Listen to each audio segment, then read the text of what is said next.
Hello, everybody. This is the first educational session of our new initiative at the IMR Press, and we are going to have a stepwise educational movies on different aspects of medical writing and publishing for junior researchers, for people working at medical journals, and also for editorial staff.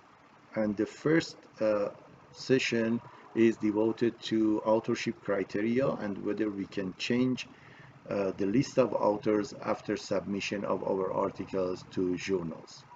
Before talking about the authorship, I would like to introduce myself. I am a physician who devoted his life, his professional life, to this new field of medical journalism. I am a medical doctor, continued studying medical journalism at the University of Westminster in London, UK, and then continued in health research methodology at PhD level at McMaster University in Ontario, Canada.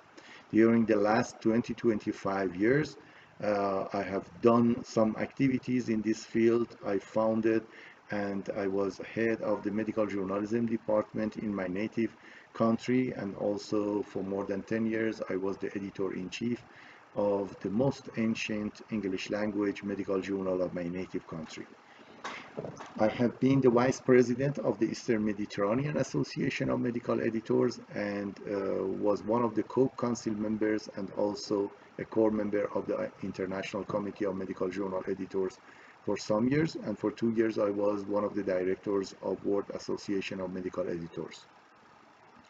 Currently, I have the privilege of acting as the Director of Education and Ethics Integrity at the IMR Press, and also I am one of the associate editors at the Canadian Medical Association Journal, and also I helped in founding the first innovative full-term course on medical writing and publishing at McMaster University, in addition to acting as editorial board member in different journals. So let's get started talking about authorship criteria. Authorship criteria has always been one of the most important issues that can cause disputes among researchers. So it is very important to know what exactly this means, and whether there is a criteria for authorship, or whether there must be some agreement between people who created the team of researchers when they are going to write about their findings. Authors are those people whose names are shown in the byline of the article. In the first page of the article, at the top, we had the title of the article, and below the title, we have a line, the name of, in which the name of different people can be shown. And these people whose name are here are called authors of the article. But it's important to know what you should do and what criteria you should fulfill so that your name can be added to the byline of a medical article. Actually, the history of authorship criteria goes back to 1970s, when a group of editors of reputable journals gathered in 1970s in Vancouver, Canada, to create a recommendation for better writing and publishing medical articles and make them harmonized and uniform. And what they created at that time were called Uniform Requirements for Manuscripts Submitted to Biomedical Journals, or URM. And this URM developed, modified, and revised several times since 1979 until now. For example, data gathering was added as one of the sub-items of authorship criteria in years later, and until 2013, authorship criteria contained only 3 criteria. In 2013, a fourth criterion was added to the previous criteria. So currently, anybody whose name should be listed in the byline must fulfill 4 criteria simultaneously and at the same time. So based on the latest version of the recommendation by the ICMJE, a person can be named in the byline of a medical article if he or she fulfills four criteria at the same time: criterion A and B and C and D. And this person should have all these criteria. Let's look at these criteria to see what would be these different criteria. The first criterion is substantial contribution to the conception or design of the work, or to the acquisition of the data, analysis of those data, or interpretation of the data. So anybody who helps the team in creating the idea or design of the work, or in gathering the data, or helping in analysis the data, or interpretation of that data, can fulfill the first criterion of authorship criteria. And you can see that there is or between different sub-items of this first criteria. So anybody who fulfills at least one of these sub-items can fulfill the first criterion. Now this person should fulfill the second criterion, which is drafting the article or reviewing it critically for important intellectual content. So anybody who helped the team in at least one of the sub-items of criterion A now must help in drafting the article, or if he or she cannot draft the article, he must review the article critically for important intellectual content. And after fulfilling these two criteria, the first criterion is, the third criterion would be the approval of the final version of the article that's going to be submitted to the journal and is going to be published. So after doing all these previous works, the person should read the final version and be happy with that final version, and accept finally the accountability for all aspects of the work that has been done during this research and writing the article. So this fourth criterion, as I mentioned earlier, was added to the previous three work in 2013. And the meaning of this agreement to be accountable for all aspects of the work is that the person should help in previous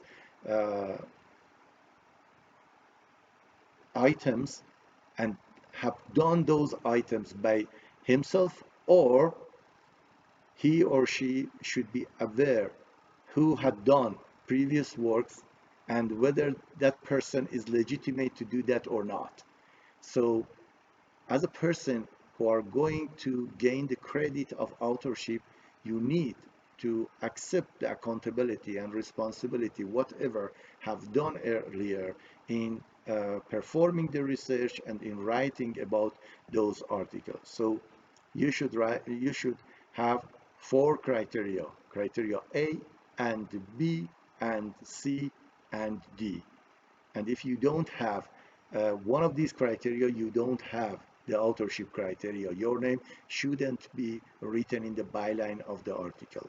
Anybody who fulfills all these criteria must be named in the byline, and excluding his name from the byline is unethical. And anybody who doesn't fulfill all these criteria shouldn't be named in the byline of the article, and adding the name to the byline is unethical. And as I mentioned earlier, this recommendation is based on the latest version of the recommendation released by the International Committee of Medical Journal Editors, or the Vancouver Group. And the latest update of this recommendation was released in January 2025. And you can see here that in a specific part of this recommendation, these are four criteria mentioned as I explained earlier. Nowadays, with having AI technology at hand, there are some ethical considerations about using AI-assisted technologies. And based on the recommendation by the ICMJE, authors should describe both in the cover letter and in the submitted work in the appropriate sections how they use artificial intelligence.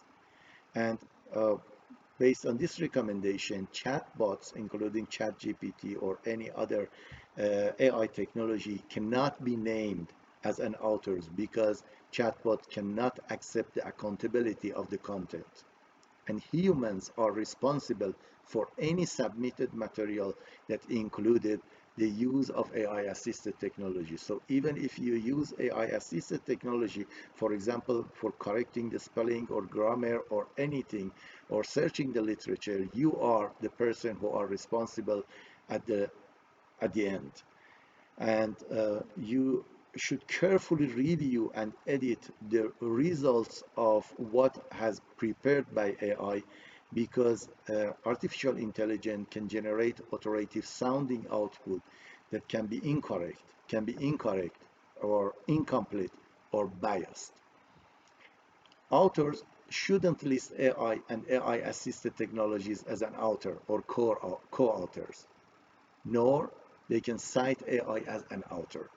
Okay, and authors should be able to assert that there is no plagiarism in their paper. When you are using AI technology, if there are some content created or prepared by AI technology and it was plagiarized from a different, for example, previous published article, you are the person who are responsible for those plagiarized content in the article. And even if you are using an image which is created by the AI technology, you are the responsible person for those copyright issues or any other issues related to image manipulation or not. So humans must ensure there is appropriate attribution of all quoted material, including full citation. So this is very important nowadays when you are going to use AI technology to consider. As I mentioned about authorship criteria, it would be somehow difficult for all people to contribute in all aspects of uh, the four criteria that I mentioned. Specifically nowadays, with the invent of multi-center studies, it would be somehow hard for all person to contribute in the conception or design or writing or drafting or reading the final version. So from some years ago, a new concept has emerged instead of authorship, which is called contributorship. And with this concept in mind, contributorship means that instead of listing the byline, listing some people in the byline, we can just name those people who contributed in the article in different aspects of writing or analyzing data and, for example, in reviewing the article and so on. So in contributorship, those people who are named as contributors are not necessarily fulfill all the authorship criteria. They just contributed in specific parts of the article, not all. This idea was very good and interesting in the first place. However, later there were some difficulties about using contributorship, because in many universities, specifically in some developing countries universities, the promotion of faculties are based on the number of articles they published and also their rank and their contribution in different aspects of a medical article. For example, the first author receives the highest credit for publishing an article. The second author receives less than the first author, and so on. So it would be very difficult for those people whose responsibility is to calculate the credit of a faculty member and decide whether this faculty member can be promoted in the rank of the university or not, to put enough and appropriate weight to different roles and that a person might have in a process of performing the research and writing the article. So while this idea of contributorship was interesting at the first place, there happened some difficulties. So currently, authorship still has some important place, and many journals have the byline, and they want you to define and explain exactly in your cover letter or in some specific places when you are submitted your article to their journals to define exactly who did what so that they can decide whether they fulfill the names that you are mentioning fulfill the authorship criteria or not. But there are some journals that use both systems. They use authorship in the byline, and also they list the name of those people who contributed to article or the research, whatever they had. So it is possible that you can see in different journals different policies, and publishers should exactly define what their policy is about authorship or contributorship. The other issue which is very important about authorship is the order of authors. And as I mentioned earlier, in many developing countries or even developed countries, it is important for you as an author to gain credit for your promotion, and this credit is given based on the place that your name is shown in the byline, whether you are the first author or whether you are the last author or second author. There it is possible that you receive different credit for the place that you have, excluding the first author, who is expected to have done the most uh, activities during the research and preparing the articles. Actually, there is no difference between the second author, third author, or fourth author at international level. So when you are a team and you're writing an article, whether you are the first author or second author or third author, if your article is published and gets citation by different people, all of you will receive one citation. So whether you are the second author or third author or fourth author, this is an agreement between the authors. It's not that much important, excluding the first author, who is the person who has done the most of the thing. And also it might be interesting to know that in many universities the last author is the most senior author who supervised other uh, authors of the list. So it might not be that much important whether your name is the second in the second place or in the third place or in the fourth place. The next issue, which is very controversial, is who can be the corresponding author and what would be the role of the corresponding author in the list of authors. Some people believe that this corresponding author should be the most senior person or the most knowledgeable person of the list, but actually corresponding authorship is somehow an administrative job. Corresponding author is a person who have enough time and who can make an efficient and a good bridge between the team of authors and the people working at the journal. This is a person who have time to submit, to prepare the article to be to the style of the journal, and submit that article to that journal, and is the point of contact by the people working at the journal. So he or she is acting as a mediator between the editors of the journal and also the team members. So this person should have enough time, uh, should be technology oriented, use his or her email frequently, and we know that most senior people are very busy. They cannot check even their emails very frequently, and it might not be very good idea if you choose a person who is very busy as the corresponding author. So at international level, corresponding authorship doesn't have any scientific prestige. It is just as an administrative job. However, as I mentioned earlier, there are different routines in different universities worldwide, and in some universities that I am aware of, corresponding authors receive similar credit as the first author. So Take a look at your university to see what would be their routine and recommendation. But you need to know that corresponding authorship is just an administrative job. The other thing about authorship that we can see nowadays is that because of the increase in the number of multi-center studies,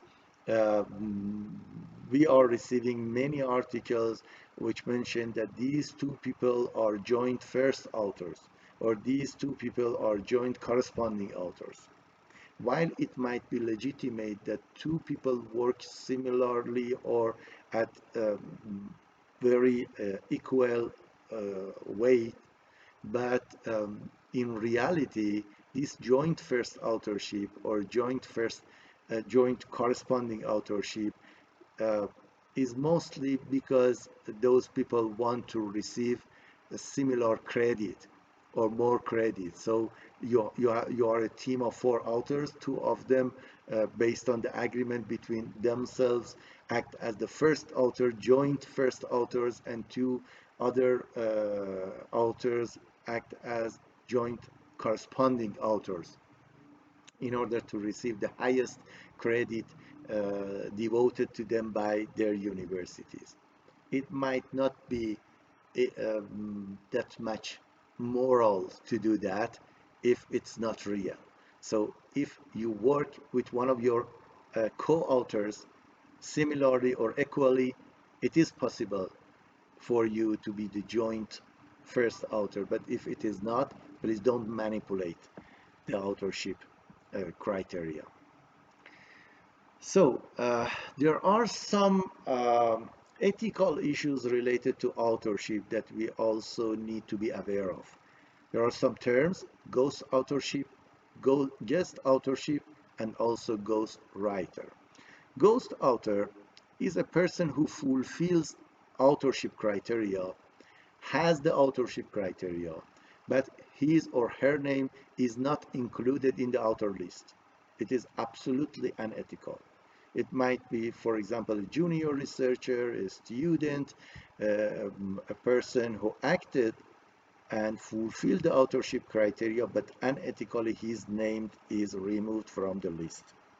It is unethical, and I recommend never do that. If a person helps you in a way that fulfills the four criteria I mentioned earlier, his name must be in the byline of the article. The other term is called ghostwriter. This person is not author. Uh, he or she is the writer. Usually, this person is a medical writer who develops the primary draft of the article. They are not authors. They they don't claim to be authors. They just help in writing the primary draft of the article, so they do not fulfill the authorship criteria, and they shouldn't be named as one of the authors. However, there is controversy about this issue because a person who is going to write the primary draft must understand exactly what would be the analysis and also the interpretation of the data. So it is possible that these people fulfill the authorship criteria, but normally professional medical writers help you in a way that they don't fulfill all those criteria. So if you remove their name from the authorship criteria, it's okay. They are just writer. The other topic is guest authorship, and it is a person who doesn't have the authorship criteria, but their names are added to the byline. And again, this is unethical. Anybody who doesn't fulfill all the authorship criteria shouldn't be named as one of the authors. Sometimes there are very uh, influential body in the system. For example, they are head of the department. We are afraid of not naming them or putting their name in the byline of the article, but it is unethical. Don't do that. Sometimes we add the name of these people to add the prestige to the article in order to deceive the editor or peer reviewers in those systems that those peer review or open peer review, or finally to deceive the authors, to deceive the readers that this article and this research has been done by prestigious people under the supervision of these prestigious people, and to increase the risk, the chance of publication. Whatever the reason is, if a person doesn't fulfill authorship criteria, whose name shouldn't be added to the byline of the article, and it is unethical. Another important topic that I'm going to discuss in this first educational session is whether we can change the list of authors after submission of the article to a medical journal. And the question is whether you can add an author before publication of an article. You and your team have done a research, have written about that study, and prepare an article and submit that to a medical journal. And now, after submission, peer review, for example, has been done, and you want to add a name of a person to the list. It is actually possible if you can clarify what would be the reason for adding this person. Why haven't you added the name of this person before uh, submission of the article? And you should have a legitimate reason for that. Some people may indicate that it's a typo error, or the name of the author was deleted because of the person who wants to submit the article was not that much cautious about these issues. It's not a good excuse, but there might be some legitimate reason for that. Imagine that you are a team of 4 authors, you are writing about your article, and one of these authors or one of these team members are not happy with the way that you are writing, are not happy with the interpretation, the way that you interpret the data, and this person doesn't want to be added to the byline because he doesn't want to accept the accountability, doesn't fulfill the fourth criterion, doesn't approve the final version of the article, so he or she doesn't fulfill the third criterion of authorship. So this person doesn't have authorship criteria, so you don't add his or her name to the byline. You submit the article is peer reviewed by peer reviewers. Peer reviewers ask for some modification and changes in the article, and this new version is something that can be approved by that person who previously fulfilled the first and second criteria. So from now on, when this person reads the new version and approves the new version and can accept the accountability for all aspects of the work, from now on, this person fulfills the authorship criteria. And you must add his name to the list. And in this situation, you need to write to the editor, clarify exactly why do you want to add another name to the list, and this reason should be legitimate, and all authors should agree with adding the name of another person to the list. If there is a controversy between the team members, and if, for example, some are happy to add the name of this person, some other team members are not happy with that, this is something that cannot be rectified by the editor of the journal or the publisher. This is something that must be referred to the Institute of the Authors. And in this situation, the publication will be suspended until the issue is resolved by the institution of the authors. And Committee on Publication Ethics, which is at the moment one of the most important international organizations active in the field of publication ethics, has some flow charts in this regard on how to change authorship list after submission of the article to the journal. And you can refer to this flow chart People working at the journal can refer to this flowchart on how to act when they encounter such scenarios. The other scenario is that after submission of an article to a medical journal, whether it is possible to remove a name after submission. And similar to the previous scenario, it is possible that before publication, you write to the journal, ask for excluding a name. And in this situation, again, you need to clarify the reason. And the reason that I mentioned for the previous scenario can work here as well. You are a team of, for example, 4 or 5 researchers.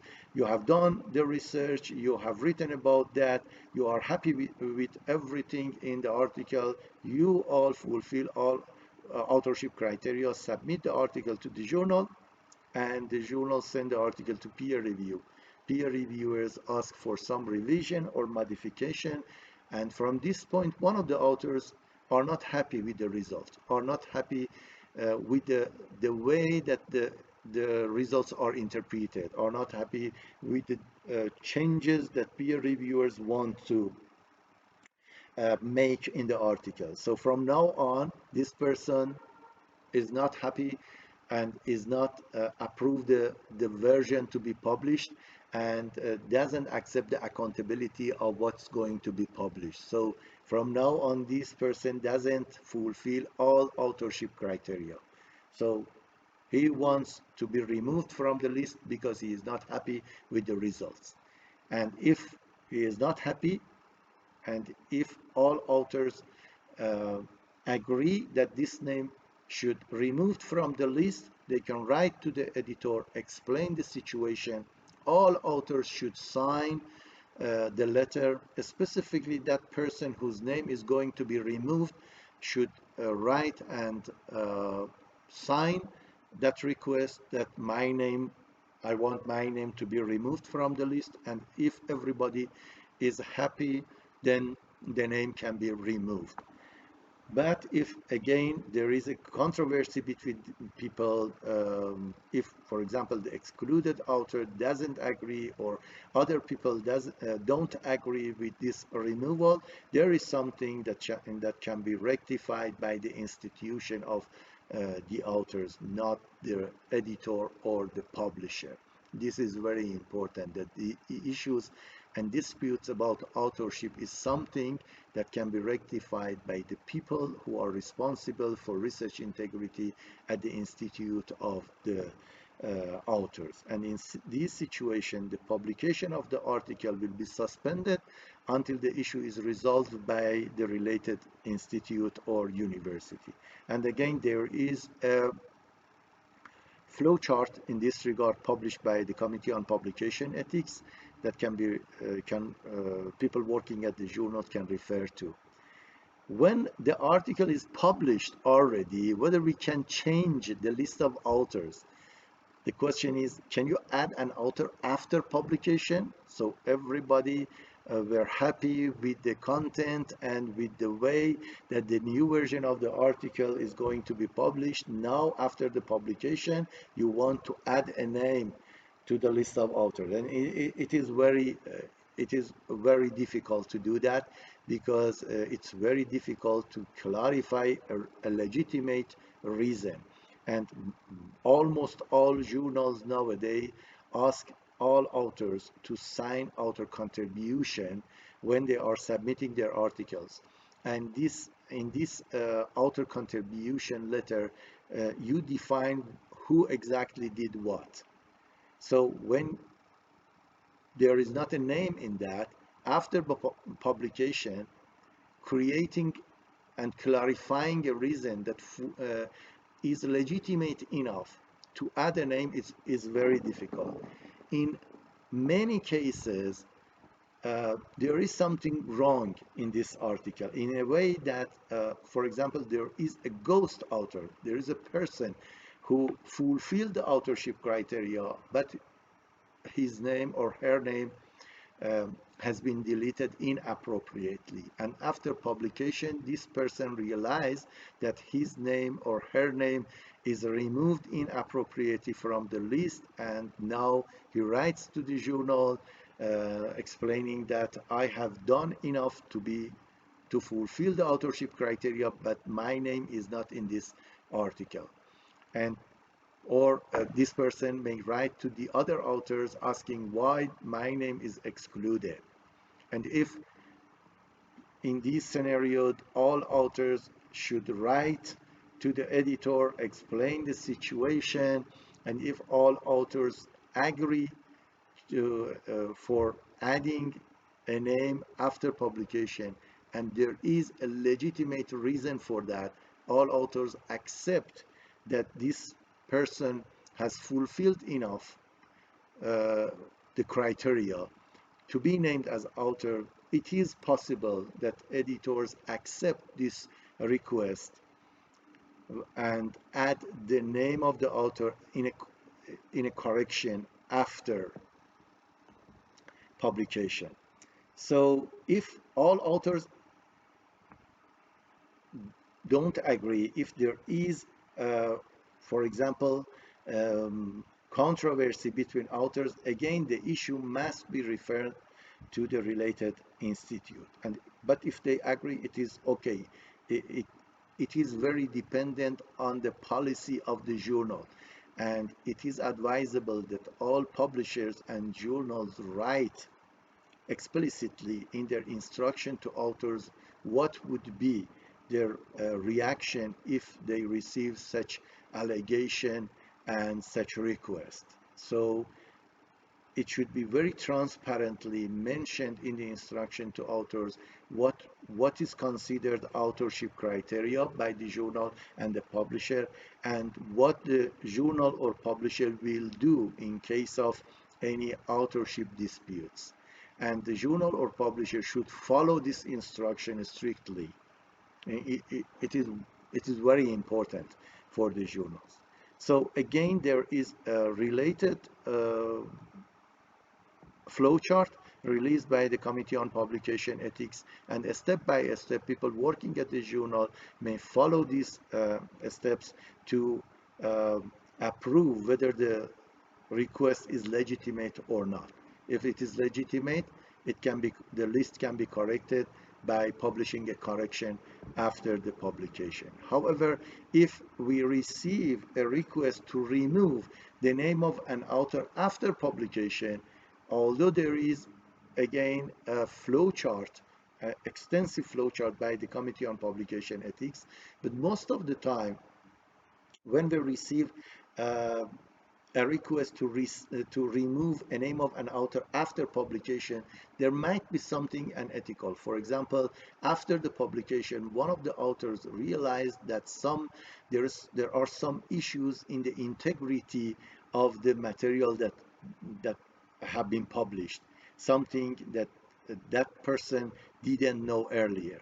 Or after publication, he or she realizes that some part of the article, for example, is plagiarized, and this person wants to remove his or her name in order not to be responsible for unethical issues exist in the article. So it is very possible that in addition to following the related flowchart released by the COPE, if we have any doubt about, for example, data fabrication or plagiarism, the related flowchart to data fabrication or plagiarism should be followed as well. This is not just a simple case of removing the name or not. It's not just deciding whether it is legitimate to remove the name or not. It is something that we need to ask the authors to provide exact explanation about what happened, why these people wants to be removed from the list. And if these explanations are not satisfactory, it is very probable that editors in the journal or publisher refer to the institute of the authors for better clarification of the issue. And I can also refer you for further reading to one of the articles published by our team a few years ago about biomedical authorship, common misconduct, and possible scenarios for disputes. And this is, in my opinion, I have discussed different scenarios about changing in authorship in this article, and I urge you to read that as well. Thank you very much for putting time listening to this topic, and I'm very hopeful to continue these educational materials in a specific uh, weeks in, for example, in once per month or whatever decided by IMR Press. And thank you very much for joining me in this session.